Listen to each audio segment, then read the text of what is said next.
Hi hello ಎಲ್ಲರಿಗೂ ನಮಸ್ಕಾರ. ನಮ್ಮ ಊಟಿ ರೋಡ್ನ ಮುಂದಿನ ಪ್ರಯಾಣವನ್ನು ಮುಂದುವರಿಸ್ತಾ ಇದ್ದೀನಿ. ನನ್ನ ವಿಡಿಯೋವನ್ನು ಪೂರ್ತಿಯಾಗಿ ನೋಡಿ, ಮತ್ತು ಇಷ್ಟ ಆದರೆ ಲೈಕ್ ಮಾಡಿ, ಕಮೆಂಟ್ ಮಾಡಿ, ಶೇರ್ ಮಾಡಿ, ದಯವಿಟ್ಟು ಸಬ್ಸ್ಕ್ರೈಬ್ ಮಾಡಿ. ಊಟಿ ಬಂದು ತಮಿಳುನಾಡಿನ ನೀಲಗಿರಿ ಡಿಸ್ಟಿಕ್ಕಲ್ಲಿ ಇರುವ ಒಂದು ಟೌನು.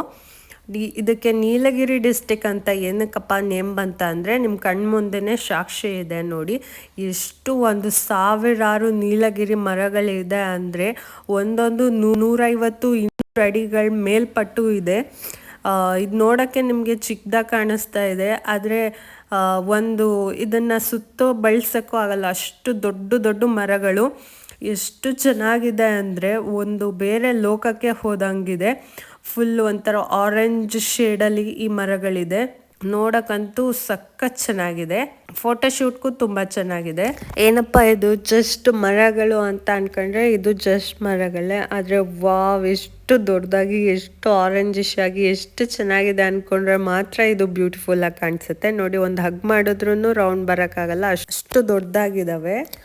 ಊಟಿದು ಇನ್ನೊಂದು ಹೆಸರು ಬಂದು ಉದಗಮಂಡಲಂ ಅಂತ. ಊಟಿ ಚೆನ್ನಾಗಿದ್ಯಾ, ಹೋಗಿ ಬರ್ಬೋದಾ ಅಂತ ಯಾರಾದರೂ ನನ್ನನ್ನು ಕೇಳಿದ್ರೆ ನಾನು ಹೇಳೋದು ಇಷ್ಟೇ, ಹಂಗೆ ಕಳ್ದೋಗ್ಬಿಡ್ತೀರಾ, ಅಷ್ಟು ಬ್ಯೂಟಿಫುಲ್ ಆಗಿದೆ. ಒಂದೊಂದು ಟರ್ನಲ್ಲೂ ಒಂದೊಂದು ಸೀನ್ಗಳು, ನೇಚರ್ನ ಎಂಜಾಯ್ ಮಾಡೋ ಮನಸ್ಥಿತಿ ಇದ್ರಂತೂ ಸಖತ್ತು ಬ್ಯೂಟಿಫುಲ್ ಆಗಿದೆ. ಒಂದೊಂದು ಟರ್ನಿಂಗಿಗೂ ಒಂದೊಂದು ಸೀನರೀಸ್ ಸಿಗುತ್ತೆ. ಇದೇನು ಜಸ್ಟ್ ಗ್ರೀನರಿ ಅಂದ್ಕೊಂಡ್ರೆ ಅದು ಜಸ್ಟ್ ಗ್ರೀನರೀಸೇ, ಆದರೆ ವಾವ್ ಎಂಥ ಸೀನ್, ಚಿಲ್ಡ್ ವೆದರ್ ಅಂದ್ಕೊಂಡ್ರೆ ಅದು ಅಷ್ಟು ಬ್ಯೂಟಿಫುಲ್ ಆಗಿದೆ. ನೀವು ನೋಡಲೇಬೇಕಾದ ಒಂದು ಸ್ಥಳ ಅಂದರೆ ಅದು ಊಟಿ. ಮತ್ತು ಊಟಿಯಲ್ಲಿ ಅಗ್ರಿಕಲ್ಚರು ತುಂಬ ಇಂಟ್ರೆಸ್ಟಿಂಗ್ ಆಗಿದೆ.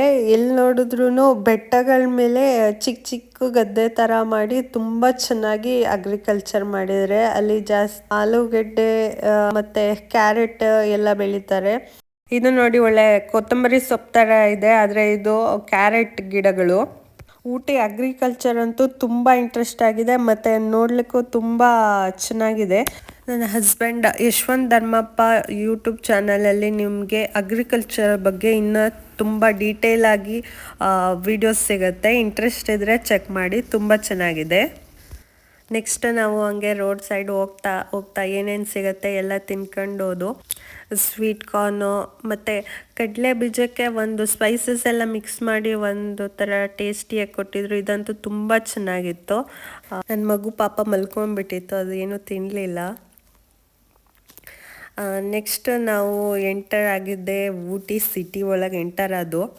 ನಾವು ಫೋಟೋಸು, ವೀಡಿಯೋಸು ಮತ್ತು ರೋಡ್ ಸೈಡೆಲ್ಲ ತಿನ್ಕೊಂಡು ಸಿಟಿ ಒಳಗೆ ಎಂಟರ್ ಆಗೋಷ್ಟೊತ್ತಿಗೆ 6 o'clock ಆಗೋಯಿತು. ಮತ್ತು ನೋಡಿ, ಊಟಿಯಲ್ಲಿ ನಮ್ಮ KSRTC ಬಸ್ಗಳದೇ ಎಷ್ಟು ಬಸ್ ಹೋಗುತ್ತೆ ಅಂದರೆ ಮೇ ಬಿ ಗಂಟೆಗೆ ಒಂದು ಬಸ್ ಹೋಗುತ್ತೆ ಅನಿಸುತ್ತೆ ಮೈಸೂರಿಂದ. ಮತ್ತು ಟೈಮ್ ಬೇರೆ ಆಗೋಯಿತು ನಮಗೆ. ಈಗ ನೆಕ್ಸ್ಟು ರೆಸಾರ್ಟ್ ಬೇರೆ ಸರ್ಚ್ ಮಾಡಬೇಕಿತ್ತು. ಟೈಮ್ ಅಷ್ಟೊತ್ತಿಗೆ ಕತ್ಲೇನೇ ಆಯ್ತಾ ಬಂತು ರೆಸಾರ್ಟ್ ಹುಡ್ಕೋ ಅಷ್ಟೊತ್ತಿಗೆ.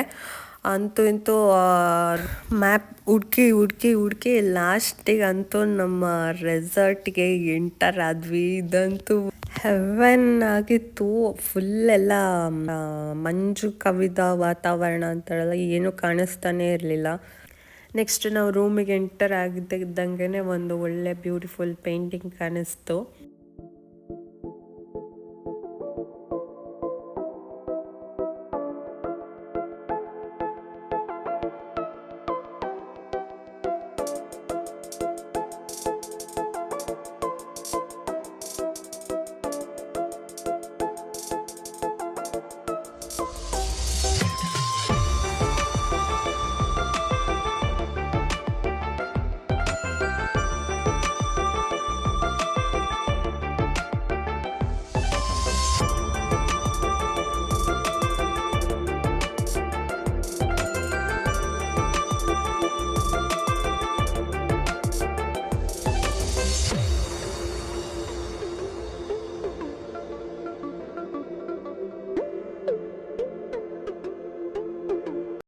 ನೆಕ್ಸ್ಟು ಬಾತ್ರೂಮು ಸಖತ್ತು ಹೈಜೆನಿಕ್ ಆಗಿತ್ತು, ತುಂಬ ಕ್ಲೀನಾಗಿತ್ತು.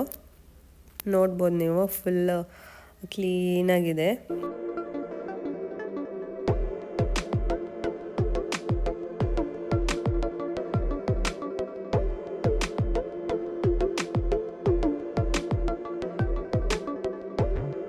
ನೆಕ್ಸ್ಟು ಫುಡ್ ಆರ್ಡ್ರ್ ಮಾಡಿದ್ದು. ಮಧ್ಯಾಹ್ನ ಏನೂ ತಿಂದಿರಲಿಲ್ಲ, ಬರೀ ಸ್ನ್ಯಾಕ್ಸು ಅದು ಇದು ತಿನ್ಕೊಂಡು ಬಂದಿದ್ದು. ಫಸ್ಟು ಚಿಕನ್ ಮ್ಯಾಂಚೂ ಸೂಪು ಮತ್ತು ಎತ್ತರ್ವನಿಗೆ ಒಂದು ಮಿಲ್ಕ್ ಸೂಪು ತುಂಬ ಚೆನ್ನಾಗಿತ್ತು.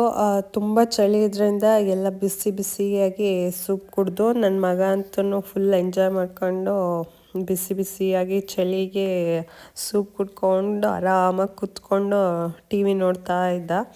ನೆಕ್ಸ್ಟು ಸೂಪೆಲ್ಲ ಕುಡ್ದಾದ್ಮೇಲೆ ನೆಕ್ಸ್ಟ್ ಆರ್ಡ್ರ್ ಮಾಡಿದ್ವಿ. ಬಂದಿದ್ದ ತಕ್ಷಣ ಅದನ್ನು ಜಸ್ಟ್ ಚೆಕ್ ಮಾಡೋದಷ್ಟೇ, ಎಕ್ಸಾಕ್ಟಾಗಿ ಏನಿದೆ ಅಂತ ನೋಡೋಕ್ಕಷ್ಟೇ. ಆದರೆ ಅವನು ಇಷ್ಟಪಟ್ಟು ಏನೂ ತಿನ್ನಲ್ಲ. ನೆಕ್ಸ್ಟು ಬಟರ್ ಚಪಾತಿ ಮತ್ತು ಫ್ರೈಡ್ ರೈಸು ಮತ್ತು ಚಿಕನ್ ಲಾಲಿಪಾಪು ಮತ್ತು ಚಿಕನ್ ಗ್ರೇವಿ ಆರ್ಡ್ರ್ ಮಾಡಿದ್ವಿ. ಇದು ತುಂಬ ಟೇಸ್ಟಿಯಾಗಿತ್ತು. ಹೆಂಗಿದೆ ಫುಡ್ಡು?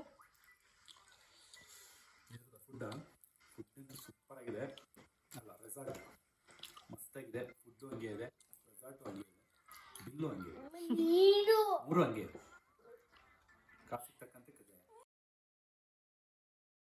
ನೆಕ್ಸ್ಟು ಊಟ ಎಲ್ಲ ಮುಗಿಸ್ಕೊಂಡು ರೂಮಿಂದ ಹೊರಗೆ ಬಂದು ಒಂದು ರೌಂಡ್ ಹಾಕೋಣ ಅಲ್ಲೇ ಹೊರಗಡೆ ಅಂತ ನೋಡಿದ್ರೆ ಫುಲ್ಲು ಕೋಲ್ಡ್. ಅಂದರೆ ಯಾರು ಹೊರಗಡೆನೇ ಓಡಾಡ್ತಾ ಇಲ್ಲ. ಒಳ್ಳೆ ರೆಫ್ರಿಜರೇಟ್ರಲ್ಲಿ ಇಟ್ಟಂಗೆ ಆಗ್ತಾ ಇದೆ. ನಾನು ಕೂರ್ಗಿಗಿಂತ ಏನು ಚಳಿನ ಅಂತ ಹೇಳಿ ಬಂದರೆ ನೋಡಿದ್ರೆ ಡಬಲ್ ತ್ರಿಬಲ್ ಚಳಿ ಇದೆ.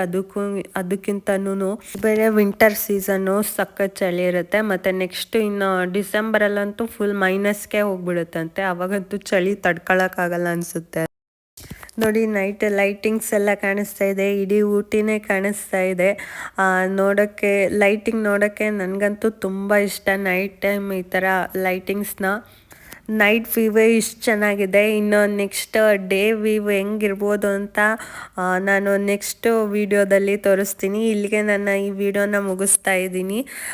Thank you for watching. ನನ್ನ ವಿಡಿಯೋನ ಶೇರ್ ಮಾಡಿ, ಲೈಕ್ ಮಾಡಿ, ಕಮೆಂಟ್ ಮಾಡಿ. Thank you so much. Bye, good night.